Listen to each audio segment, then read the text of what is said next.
But yeah, in terms of that, when we're thinking about risk, and I know so a lot of people might look at some of the work we've done and think that's terrible. You're taking a lot of risk. In some ways,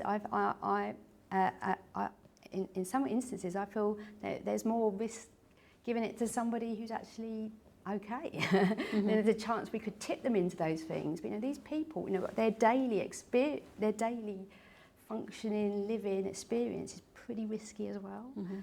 Which is why I'm really kind of opposed to what is happening, what happens at the moment. It's because of where we are in the psychedelic renaissance, to kind of being a kind of gatekeeper of cure.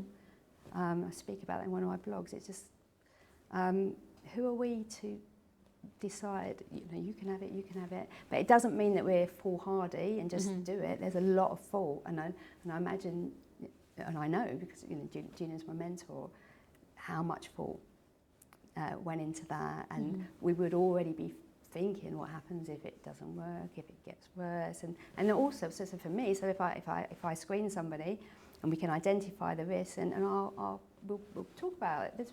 I'll put them to you, and let's see, and what can we do? Or so it didn't actually come up in the panel, but Louise, the woman that we worked with, who was actively suicidal in the morning, and was quite well by the afternoon, and that's a lovely story because the Chinese medicine doctor that she was working for put at that kind of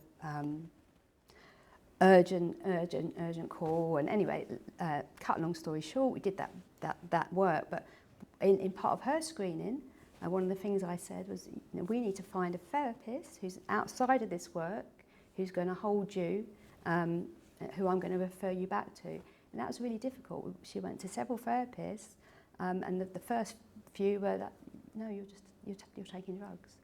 And then she, and it's not just any therapist. We need a therapist who is sensitive to what we're doing and to get on the team. So that's an example of mitigating a risk.